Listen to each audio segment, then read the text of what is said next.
All right, now we have to make Good sure the morning mic's and on. good afternoon. Welcome to another episode of Before Coffee. It's Tuesday.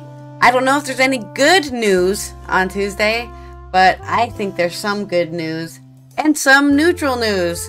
So we're going to cover that today as we get through our new show this week. Let me do this. Alright, today on Before Coffee. Invasive blue crab threatens economy of whole region of Italy, officials say. Well, and I have nothing but good news. And good news day, new colored films can significantly cool cars and buildings. Inspired by the surface of butterflies. They want us to die in the streets inside the Nagorno-Karabakh blockade. To halt ibis extinction, Australian man shows birds a new migration route with his ultralight, and it's working. Ooh. Ukraine drone strike reportedly destroys Russian flagship supersonic bomber. And in sports, Sha'Carri Richardson gets redemption today on August 22nd, 2023. August 22, 2023. A lot of twos. And before coffee.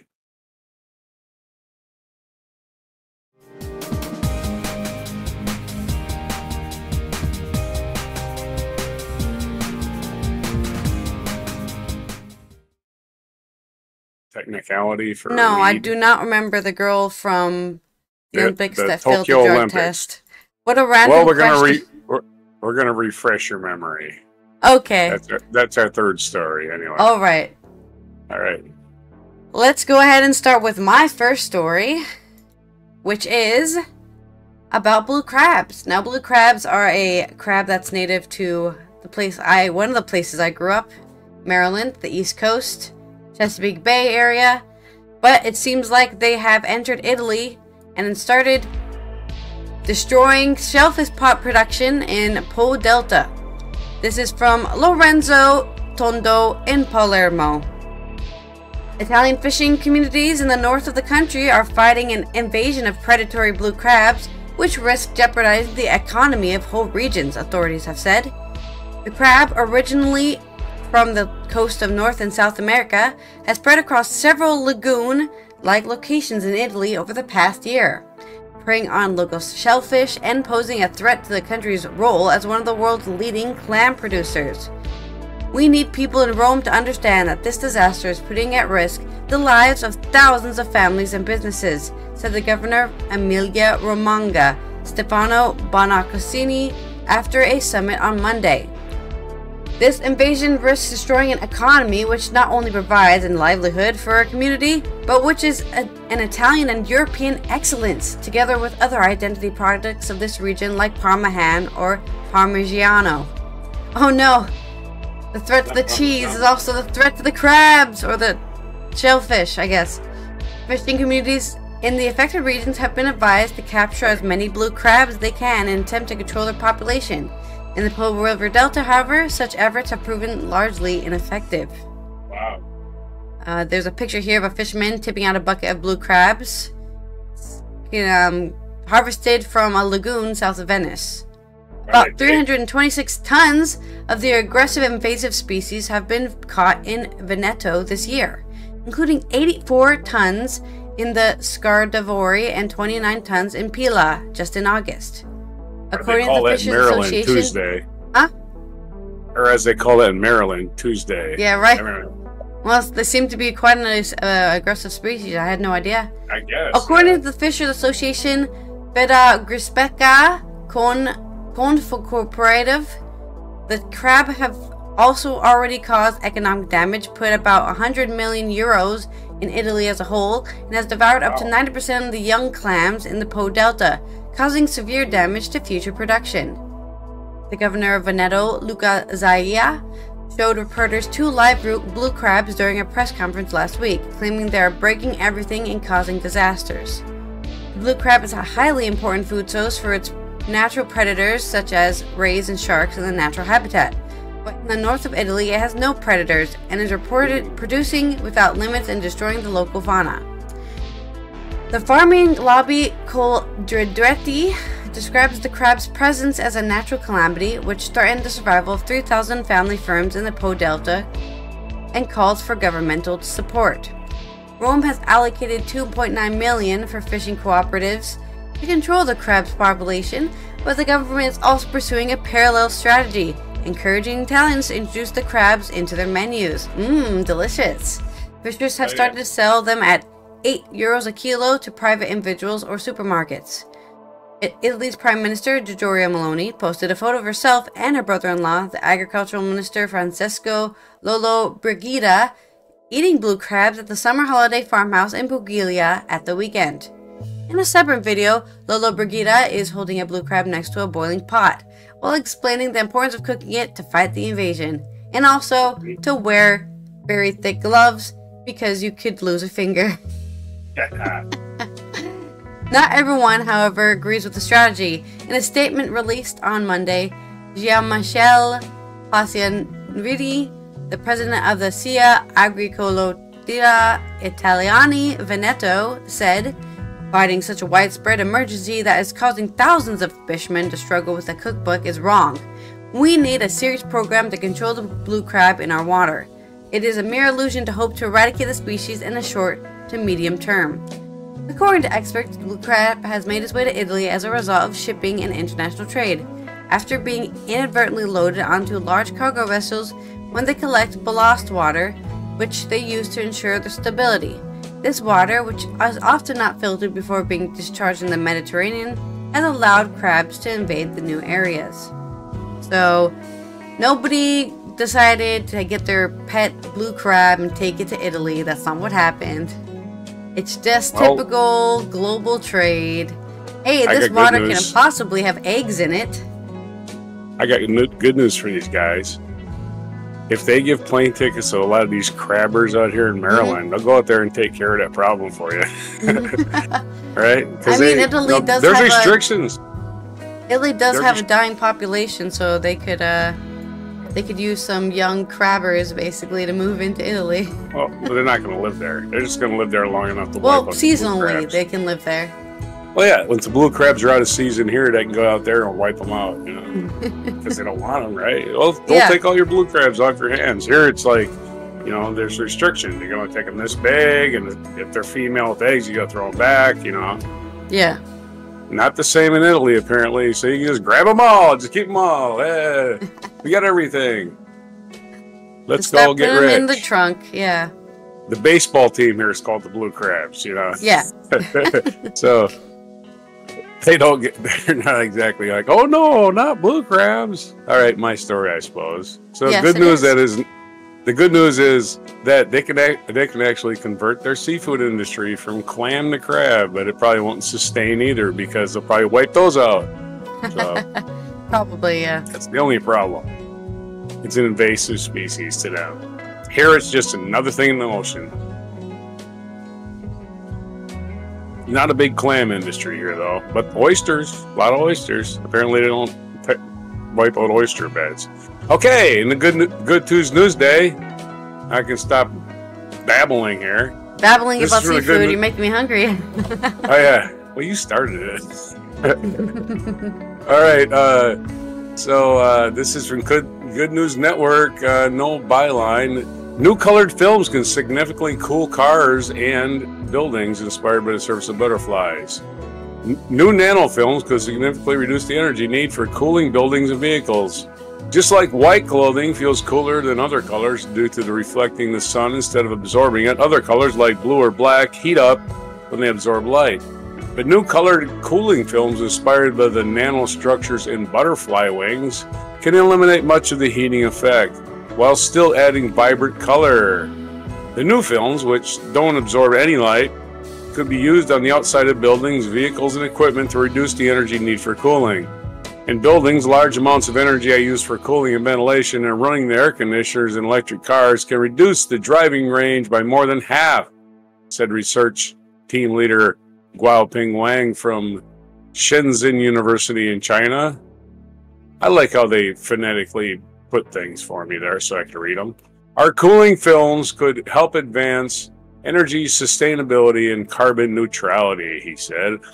An article published in the Journal of Optica details that the films are lowering temperatures to about 2 degrees Celsius below the ambient air. Furthermore, researchers also found that when left outside all day, the blue version of the films was approximately 50 degrees Fahrenheit cooler than traditional blue car paint. Wow, 50 degrees Fahrenheit. Ooh. That's a lot.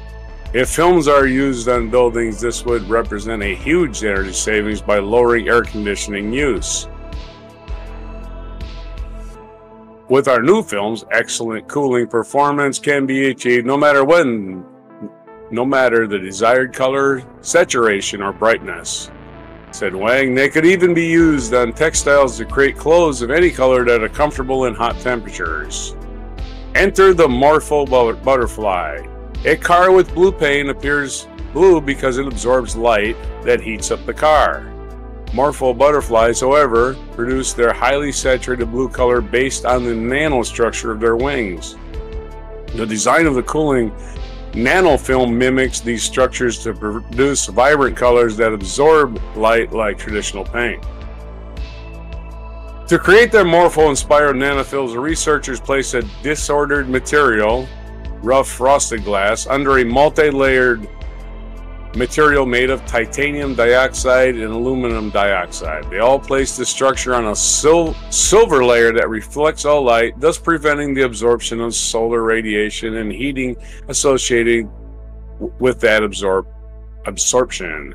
The film's color is determined by how components within its multi-layered structure reflect light. To create blue, for example, the multi-layered material is designed to reflect yellow light in a very narrow range of angles, while the disordered structure diffuses the blue light across the broad area. Did that help? I hope it did. Although this type of passive photonic thermal management has been accomplished before, it has only been used with white or clear objects because it is difficult to maintain wide viewing angle and high color saturation. Thanks to layered structure, we developed high saturation and brightness can be achieved by optimizing the structure. To test the new technology, researchers created blue, yellow, and colorless films, which they place outdoors at Shenzhen University on roofs, cars, cloth, and cell phones. Using thermocouple sensors and infrared cameras to measure the temperature, they found that the cooling films were more than 27 degrees Fahrenheit cooler, that's 15 degrees Celsius, than the surfaces that were placed in the winter, and about 63 degrees Fahrenheit cooler in the summer. The researchers point out that replacing the silver film with aluminum film would make the films less expensive and manufacturable by a scalable fabrication method. Now they have demonstrated the cooling and color performance of the films. Researchers plan to study and optimize other properties such as mechanical and chemical robustness. There's your good news on the film front. The film front. The film front. So yeah, they figured out how butterflies deflect heat. Yeah. And they don't absorb it. So that's pretty cool. Even though they're blue. Even though they're blue. Well, blue in itself is an incredibly rare color. It's not a naturally occurring color in a lot of blue to our eyes. Nature. So yeah, it's what we're seeing is the color that it don't receive, right? Yeah. The one that it reflects. Right.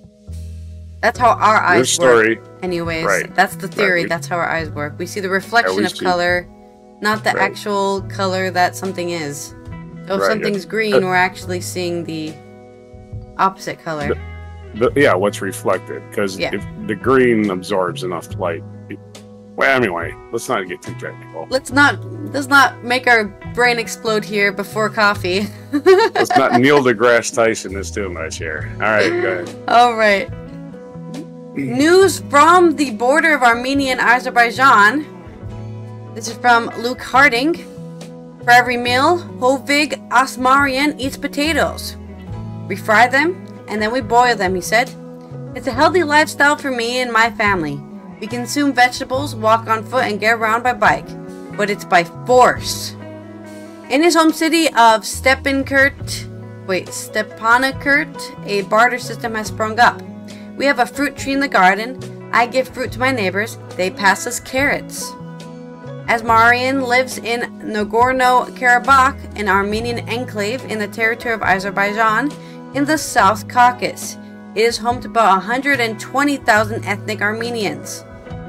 Supplies of basic foodstuffs, medicines, and fuels used to arrive by truck, dispatched from the Armenian capital, Yerevan.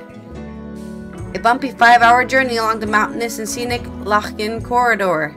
Visiting relatives took the same route. Last December, Azerbaijan blockaded the road, in effect putting the local Armenian population under siege.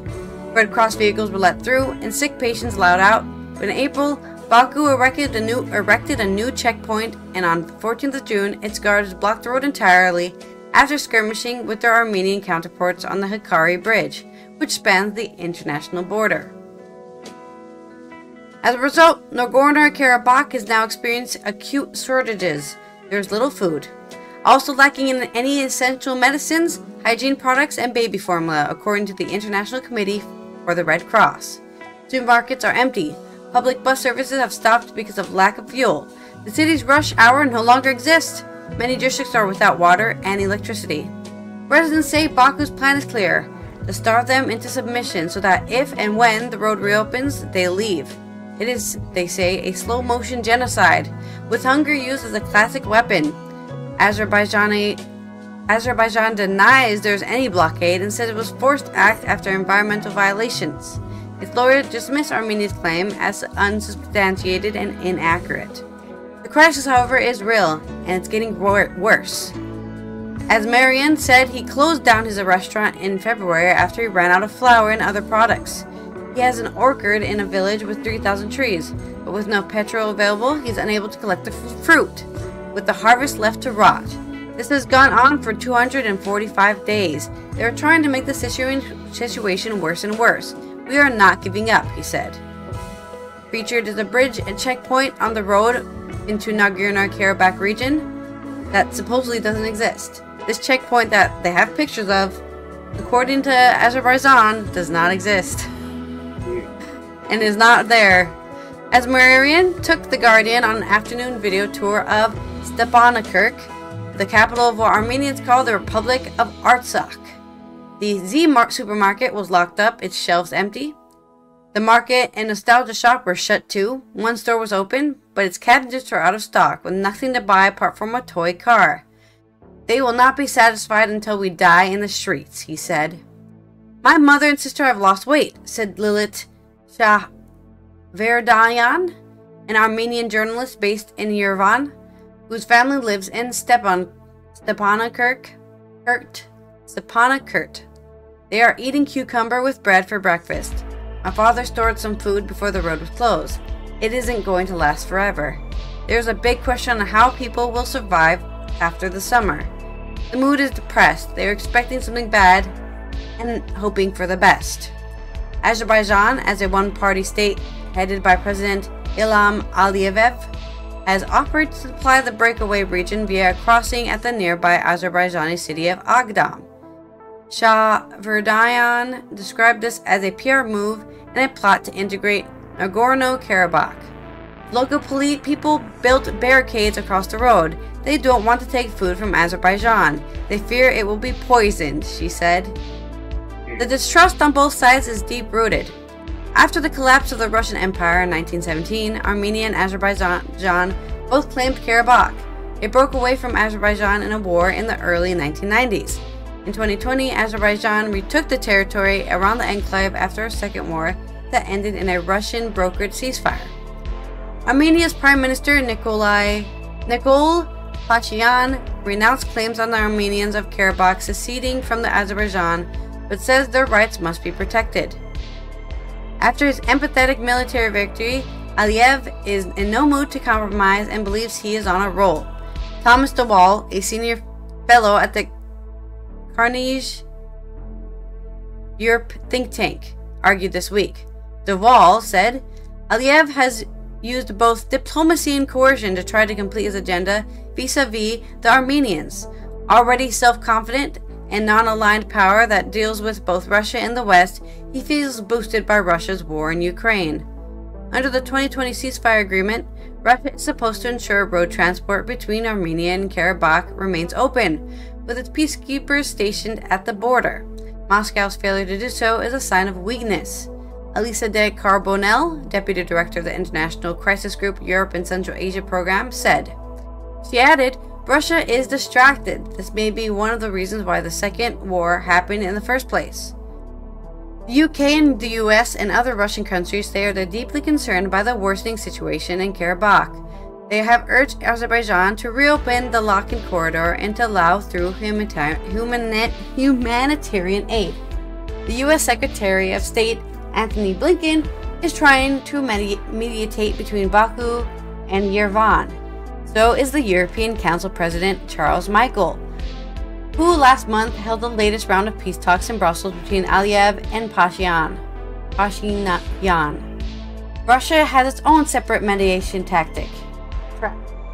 It's been disastrous because we don't have gas. We have electricity blackouts. Armenia's Foreign Minister Aryat Mirozyan said on Wednesday after discussion with his Russian opposite number Sergei Lavrov. Mirzoyan stressed that the need to avert a humanitarian disaster is there, Russia's TASS state news agency reported. While some diplomatic progress has been made, Azerbaijan has so far not heeded international pleas. It regards the conflict over Karabakh as an internal matter. In a speech in May, Aliyev suggested the Armenian population should bend their necks and accept absorption into Azerbaijan. In practical terms, this means dissolving the Artsakh government. Baku refuses to talk to the local Karabakhis and regards them as separatists. This month, the former International Criminal Court Chief Prosecutor Luis Moreno Ocampo described the blockade as potentially constituting a genocide of Karabakh Armenians and intending to starve them. Rodney Dixon, a lawyer appointed by Azerbaijan, gave an assessment on Ocampo's opinion and called the view strikingly unsubstantiated, inflammatory, and accurate. Well, of course, the opposite lawyer would say that, wouldn't they? They're supposed to be defending Azerbaijan. Murad Mamadov, the head of Baku's Center for Studies of the South Caucasus think tank, told Reuters controls on the road were necessary to prevent the transit of arms and Armenian soldiers to and from Karabakh. About 5,000 Armenian soldiers are stationed there. They are not part of the current negotiations. If another Azerbaijan military operation begins, many will fight, and in what experts say would be a virtual suicide battle. As Marian said, outsiders did not care about the Karabakh's plight, since the beleaguered region had few natural resources. We don't have gold or oil or gas. We have nothing that interests the West or the East, he said. The world likes to talk about human rights, but it's all the same shit. Excuse me for saying that so bluntly, he added. At the end of the day, we are humans too. So, nobody cares. I mean, this is the first time I've even heard of it. I had no idea this was even happening, so I can agree with that point of view that, oh, well, they have nothing to sell anyone. They don't affect the global market. Some people are just like, if they're gonna starve people, that's not my business. This is why we're here, to make people aware of it. Yep. So we're okay. So keep your eyes on Azerbaijan, and I don't know, start screaming on social media about how they need to leave the Karabakh region alone because they just want to be Armenians living in a piece of land that just happens to be in a border of a different country, because that's how politics work. All right, well, back to good news. Good news. On Good News Day. Not that we don't hate, that we hate bad news. We do actually hate bad news. So there you go. This is from the Good News Network, Andy Corbley. An Australian ornithologist has pioneered an incredible way of wildlife rehabilitation by fostering chicks of an endangered species before reinstituting their migratory practice by leading them along their natural migration route with an ultralight aircraft. The method was developed to help reconnect the northern bald ibis, a bird that was expatriated in Europe 400 years ago, with its summer-winter migration pattern from northern Europe to its sunny southern climes. The history of these ibises is long, and by the time the Pilgrims sighted land on Plymouth Rock, Europeans had eaten probably all of them. Fortunately, other colonies survived in the West and East Africa, and some in the Fertile Crescent. I don't know what Fertile Crescent is, but I guess maybe I'll explain it later. In 2002, a small team of scientists and conservation investigated the feasibility of reintroducing the northern bald ibis in Europe. The successful research project then led to a reintroduction project funded by the European Life Program in 2014. It was the first project to reintroduce a migratory species back into the wild, and soon became popular for the rather spectacular images of their main method of translocation, the human-led migration. Northern bald ibis chicks from the breeding program of zoological gardens from the basis of reintroduction. They are raised by human foster parents and trained to follow a microlight airplane with the human foster parents as co-pilots. In this way, the juvenile birds are guided to a wintering area in autumn where they are released, explains Johannes Fritz, head and founder of the Waldrop Team Conservation and Research. Fritz was that one man for this time that decided there was no limit to the amount of effort he was willing to dedicate to reconnect these birds with their natural movements. The 56-year-old biologist and pilot was part of the reintroduction effort, and found that while long periods of zoological captivity had not erased the bird's instinct to migrate, their journey south took them to Russia. That was when he started flying them over the Alps in his ultralight aircraft at the end of September. In 2011, the first northern bald ibis migrated independently from the Tuscan winter area to its breeding area in Bavaria, marking the emergence of a new migration tradition. But it was a long time coming and a long way yet to fly before these birds were able to migrate safely in large numbers. Then a changing climate saw their migration routes become unstable. Their instincts would see them depart their breeding areas north of the Alps in late October, and by November the mountains were impossible due to the wind and snow. Their migrations failed this way. Fritz came to the rescue again, hand-rearing chicks on the ground, mice and beef heart 8 times a day, while letting the inquisitive, gregarious chicks investigate his ears and nose for curiosity's sake. This is all part of getting them to the age of flight, when he would lead them again in his ultralight aircraft along a 2,500-mile circumnavigation of the Alps to a new wintering site on the sunny Spanish coast near Cadiz. The New York Times charted the inaugural voyage, describing a man rolling what looks like in a car seat, an airboat fan, and a bunch of scaffolding on 3 wheels out into the field, while 35 ibises sat around poking their beaks into the muck in an early Austrian morning. That's it. That was the story. Wow. So yes, one man rescuing birds, trying to get them back in their traditional patterns that existed way before Columbus, basically. Your story. Wow.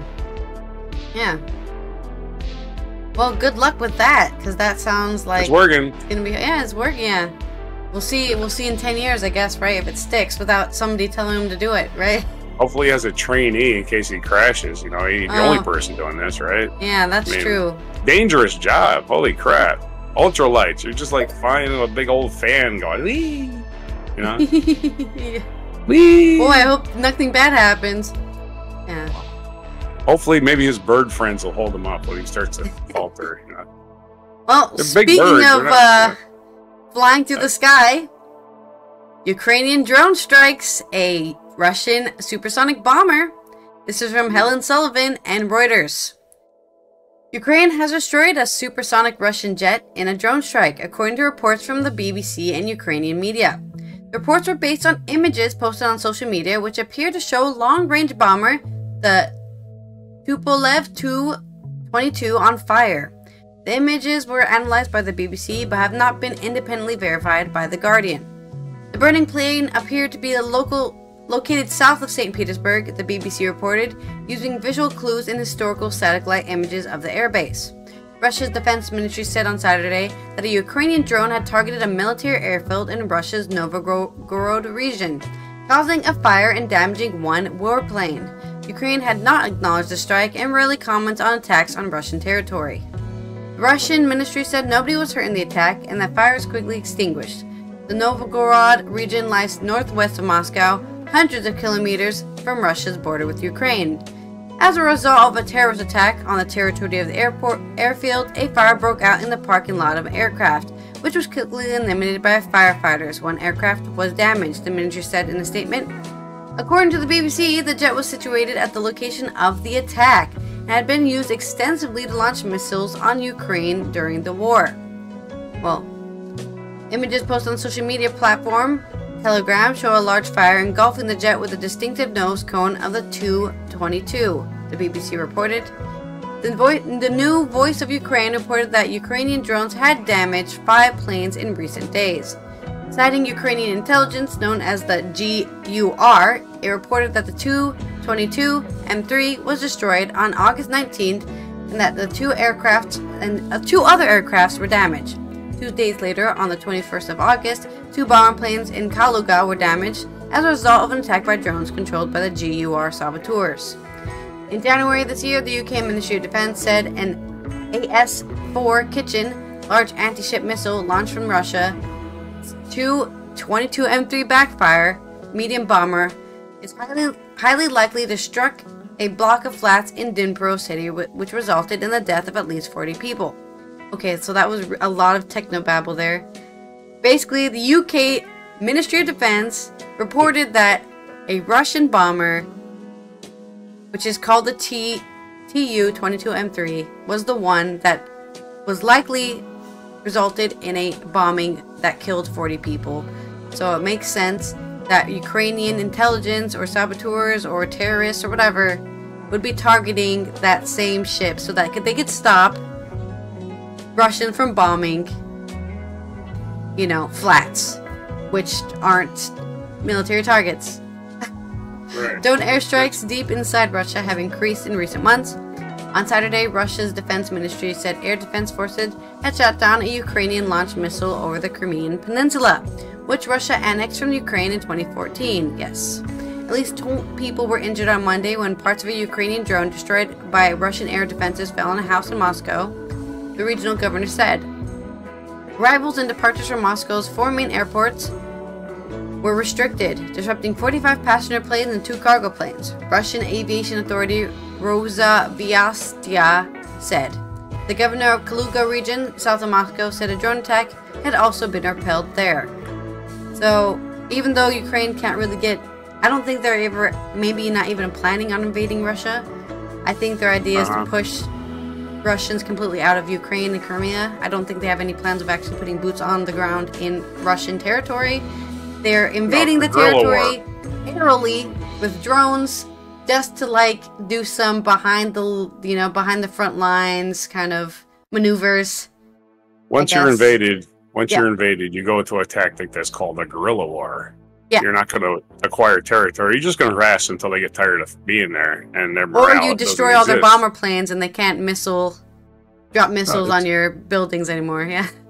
Just watch Red Dawn. Just play Red Dawn every day at the drive-in theaters. Just start a drive-in theater in Ukraine and just get them all inspired by that. You know. Yeah. Bunch of school kids took them out. Yeah. Anyway. That's the end of my story. Our Good Tuesday story complete. We got a 3 for today in track and field.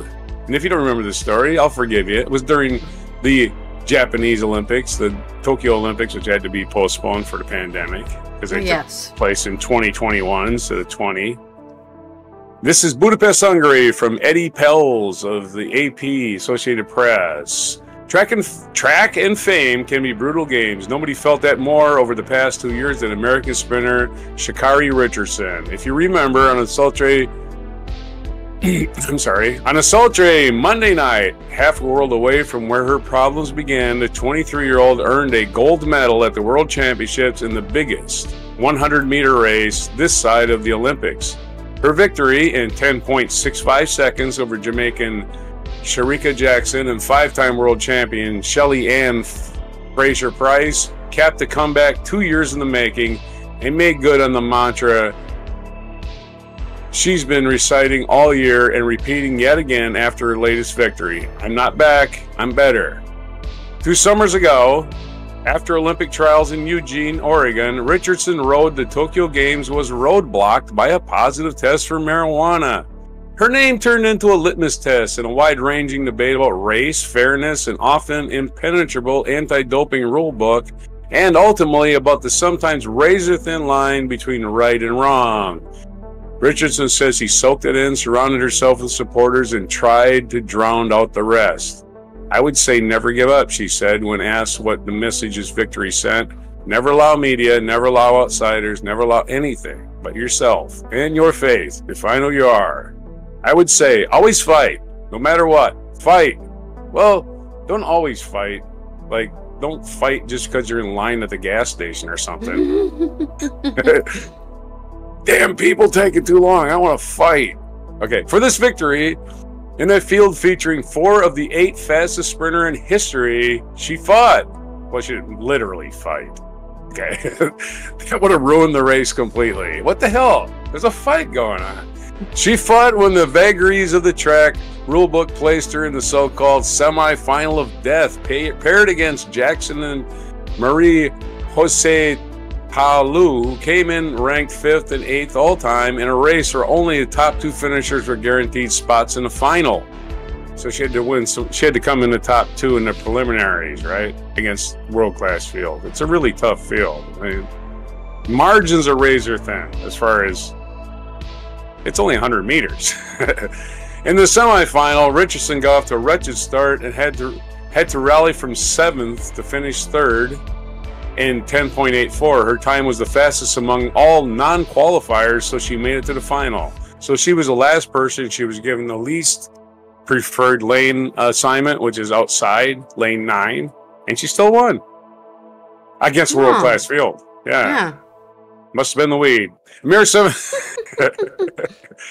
A mere 70 minutes later, she was lining up on the edge of the track in lane 9 for the gold medal sprint as tough a spot as there is, because there is no way to feel how the top contenders or anyone really is doing, right? If you're in the middle, you've got people on both sides of the race, right? If you're on the outside, you can't see the inside lane, right? Same as if you're in the inside, you can't see the outside lane. So you want to be in the middle. It made no difference. Even though she had a 3rd slowest start in the field, nobody got too far ahead. In the end, it was a race between her and Jackson. Jackson crossed, and unable to track what Richardson was going so far on the outside, looked up to the scoreboard as though she might have won. But Richardson beat her by 0.07 seconds, Fraser-Pryce by 0.12, and Tao Lu by 0.16. The 10.65 was a world championship record. Florence Griffiths Joyner's 35-year-old world record of 10.49 stands and matched Jackson's for the best time in the world this year. Florence Flojo, a long time ago. Though Richardson came in 2-0 against Jackson in the head-to-head matchup this year, she was still 5-1 underdog in race, if you were gambling, and everybody does that nowadays, in part because she was a rookie at Worlds going into the field that had amassed 38 Olympic and World Championship medals between them. But that's amongst the whole field, the other 8 runners. The new champion looked stunned after she crossed the finish line. She blew a kiss towards the sky, cast her eyes at that beautiful scoreboard, and walked towards the stands in a daze to accept the American flag and congratulations from Fraser-Pryce, Dina Asher-Smith of Britain, and others. All the heavy hitters were going to bring their A game, so help pull up my best A game as well. Richardson said, I'm next to living legend. It feels remarkable. Richardson appeared ready to become America's next sprint star when her orange hair flowing behind her. With her orange hair flowing behind her, she cruised to a win at trials 2 years ago. But that victory came off the books as she tested positive for marijuana, a doping violation she readily admitted, saying she was in a bad place after the recent death of her mom. A raucous debate, a lot a lot of it hashed out on social media, and sued over whether marijuana, not a performance enhancer, really belonged on the banned substance. It's still there. But also whether regulators are too keen to go after a young, outspoken Black American woman. They said everyone is subject to the same rules. Richardson spiraled downward for a while, both off the track and on. She finished 9th in her much-hyped return from suspension at the Prefontaine Classic in 21. Last year, she didn't make a World Championship team. A year ago, she was in no man's land as far as not making the team, said her agent and former hurdler Ronaldo Nehemiah. I know him. He used to play in the NFL, as a matter of fact. And then to come back and finally find her happy place, which is on the track, and not to try to compete with any other kind of negative influence out there. I personally told her, you'll never win that battle on your best day. Late last summer, Richardson bared her soul in a live chat on social media, urging people to find their true selves, much of the way she had done. With that message she sent, she went about fixing things on the track. But when asked about her biggest victory, what exactly she fixed, either on the track or off, she didn't speak about technique, speed, or tactics. You bring who you are to the track. You bring your athlete into your life. Just knowing that people know me, not just as an athlete, but as a person. There is no separate, honestly. So I'm glad I can display who I really am. Not my pain, not my sadness. I am happy I can sit here and be happy with home and just knowing that it all paid off. So yeah, I did watch this race. Yeah. I didn't watch it live. I watched it on a tape recording because it's in Budapest. Yeah. And if it's live, it's going to be like a 10-hour delay. So yeah. A 10-hour difference. Yeah. So anyway, good news on Good Tuesday News Day. Yeah. I mean, I do agree that it is really weird because I think also Michael Phelps got in trouble with that, right? Yeah, but he got caught smoking weed. Why would weed make you better or worse? That's all, you know? It wasn't a drug test. He was actually smoking it, like physically. Hey, he's smoking weed. Yeah. But yeah, it doesn't performance enhance. And the only reason they find it in drug tests is because it stays in your system longer than any other drug. So it's in your system 10 months after it's done affecting your brain. I just think it's really funny for people to think that it's not a racial thing. Famously, the only reason marijuana is an illegal drug is because Mexicans were smoking it. Oh, that was in America. At least in America, that's why. Right. It's not from a safety place. It's not from a health place. It's purely from a racial place. So saying, "Oh no, everyone has to get tested for marijuana. This has nothing to do with anything." You're wrong. Its starting point comes from that, right? There's no way you can say it doesn't come from that when its starting point. This is a bad drug, not like this good drug over here that we call sugar. Exactly. But enough about getting angry about weed. Let's talk about... No, it's a Good Tuesday News Day. Yeah. Let's talk about how... This is kind of good news. Bradley Cooper's prosthetics nose is not anti-Semitic. The Anti-Defamation League has decided. This is from Sean Kane on The Guardian. Let me take my cough drop out. It's hard to speak when you have one in your mouth. The Anti-Defamation League, ADL, has defended Bradley Cooper's decision to wear a prosthetic nose to play Leonard Bernstein in his upcoming biopic about the legendary composer, after the actor was accused of performing Jew face. The US-based International Jewish Organization, which fights anti-Semitism and bigotry, issued a statement on Monday stating that the use of prosthetics was not inherently anti-Semitic. Throughout history, Jews are often portrayed in anti-Semitic films and propaganda as evil caricatures with large hooked noses, the ADL said in a statement to the media, first released to TMZ. This film, which is a biopic on the legendary conductor Leonard Bernstein, is not that. Bernstein, the son of a Jewish Ukrainian immigrant to the US, was a renowned conductor and composer who was perhaps best known for writing the music for West Side Story. Cooper directed, co-wrote, and stars in The Maestro, which centers on Bernstein's lifelong relationship with his wife, Felicia Montealegre, played by Carey Mulligan. The film will premiere on the 2nd of September at the Venice Film Festival and will briefly show in cinemas in late November before being released on Netflix on the 20th of December. When pictures first emerged of Cooper on the set as Bernstein, some criticized the use of prosthetics, with The Hollywood Reporter chief TV critic Daniel Feinberg calling it problematic and described the film as an ethnic cosplay. It's like, we can tell you're wearing a false nose, hence you're being racist. That's what they're going for here. In a statement posted on social media last week, Bernstein's children, Jamie, Alexander, and Nina, defended Cooper against what they call disingenuous criticism, saying, "It breaks our heart to see any misrepresentations and understandings of Cooper's efforts. It happens to be true that Leonard Bernstein had a nice big nose. Bradley chose to use makeup to amplify his resemblance, and we're perfectly fine with that. We're also certain that our dad would have been fine with it as well." Yeah, okay, when the family's like, you guys need to calm the fuck down, it's time to calm the fuck down, okay? The controversy followed objections to the casting of Cillian Murphy as the nuclear physicist J. Robert Oppenheimer in the biopic directed by Christopher Nolan, and the casting of Helen Mirren as an Israel Prime Minister Golda Meir, two non-Jewish actors playing notable Jewish figures. So, you win some, you lose some. It looks like this is like not a problem. I mean, just looking at a picture of the actual Bernstein man. Composer. Also not actually a conductor either, so. Yeah, well, composer, yeah. A composer. Oh, he's a conductor. He did the Boston, was it the New York, whatever, that one of them orchestras. He was a maestro. He was a conductor. He was a conductor. He was, yeah. Well, usually when you compose something, you can also conduct it. That's how that works. Well, you can do either one. That's what he was. Yeah. That's what a maestro is. But I'm just saying, seeing a picture of him, he has a very prominent nose. What's the problem? You know? He's Leonard Bernstein. Yeah. His nose entered the room 5 minutes before he did. What's the problem? Yeah.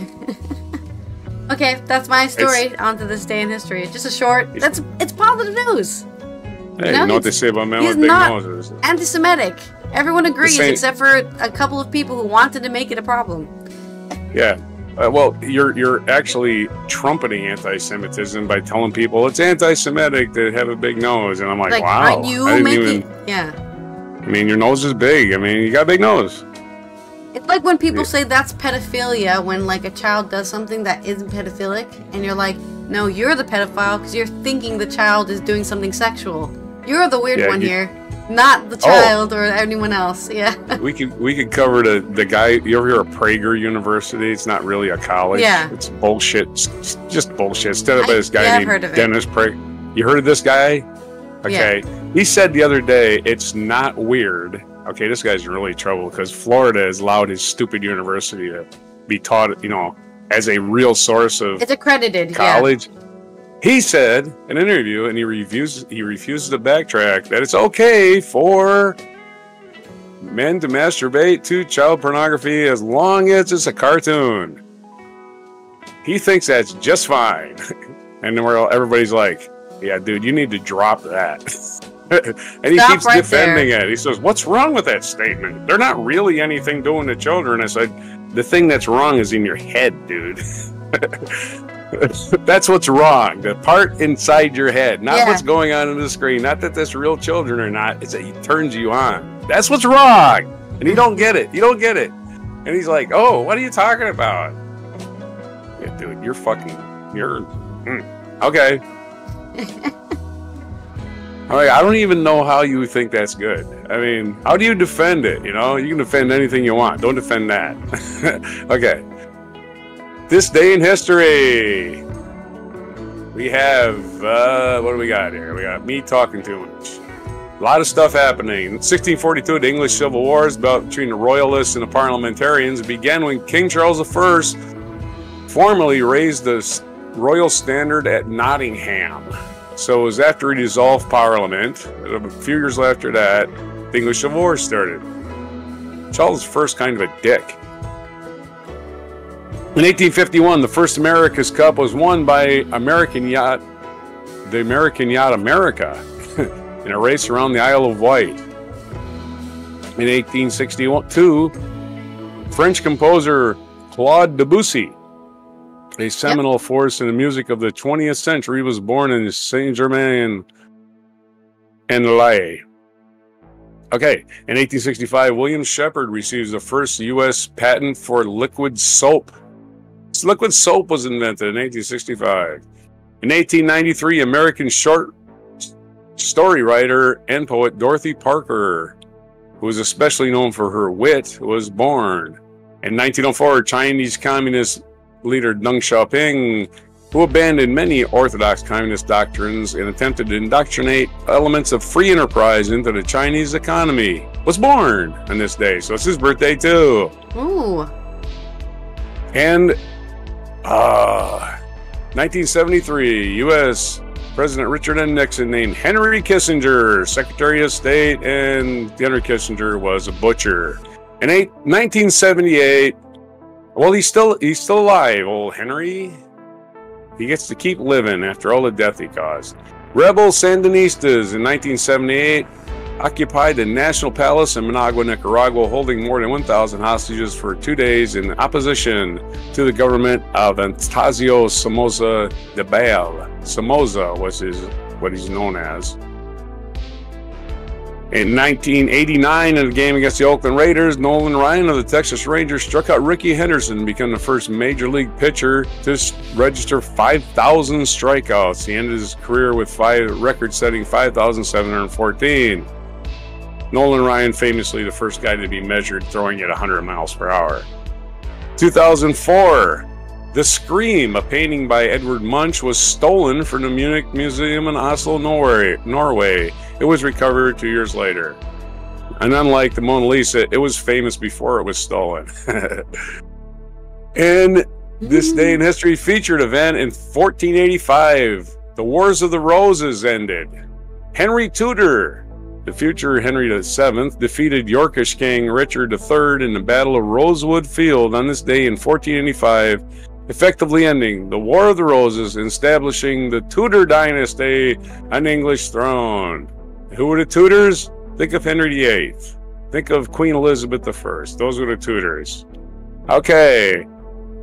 Today's birthdays, we covered Deng Xiaoping. It's Ray Bradbury's birthday today, famously the writer of Fahrenheit 451. It's Norman Schwarzkopf, United States General, was born on this day in 1934. Did I say Ray Bradbury was born in 1920? Okay, he was born in 1920. Okay. Bill Parcells' birthday today. He was American football coach, and he was born in 1941. And James Corden, the British comedy actor and television personality, his birthday today. He was born in 1978, so he is 45. Doing some quick math. James Corden, birthday. And feature biography is Henri Cartier-Bresson, French photographer, who was born August 27th, 1908. And what day is it? Do you want to know? Because it's a really long list. Oh, for some really? reason. Yeah, no, it's not that bad. It's not that bad. It is National Bao Day. You know what bao is? It looks like a dumpling. It's like one of those little dumplings. Okay. I don't know. Yeah, I know what that. Food inside type. A bao? B-A-O, bao. Oh, a bao. Sorry. Yeah. Okay, it's like a Asian dumpling thing. It's probably got liver in it or I something. think most dumplings are Asian, but that's just me. Looks delicious. I'm hungry. National Surgical Oncologist Day. So eye surgery, apparently. I guess. No, oncologist is cancer, right? Yeah. Cancer surgery. Well, you know about that. You got that coming up. Not you, but I know somebody has that coming up. Yes. all right. Yeah, and I got a brother that's having that and so forth. Biopsy. Thank you to all our oncologists out there.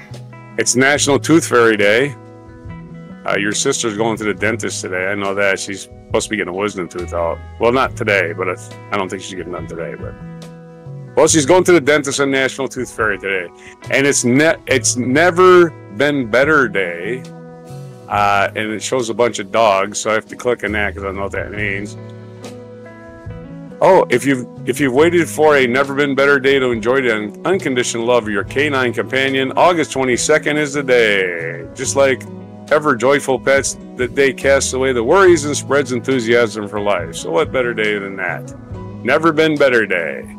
It's all about hugging your dog. It's International Day commemorating the victims of the acts of violence based on religion or belief. Well, that's, boy, wow, there's a big old monument to it too. Wow. And it's all children. It's a statue of just all children looking like, why is somebody beating me?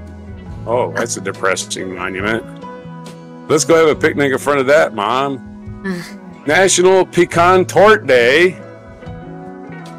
And if you like pecans and if you got a sweet tooth. And it's National Be an Angel Day, which kind of goes with a lot of this other stuff. You should be an angel every day, for that matter. And it's World Plant Milk Day, so go out there and milk an almond.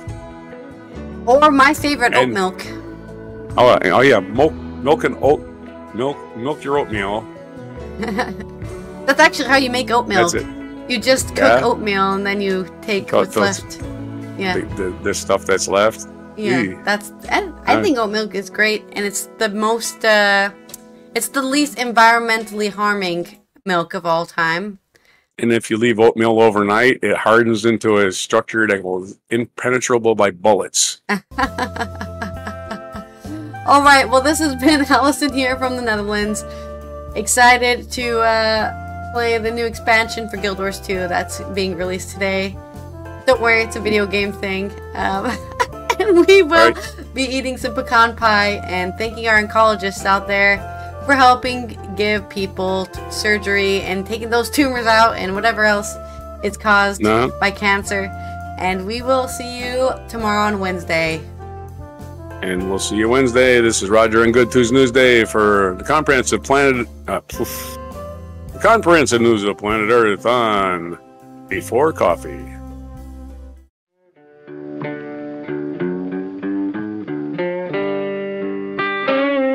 Be sure to hit the like, subscribe, and notify buttons, and follow our other channels, Toxic Alley, History of Gravy, and Scratchy Old Record.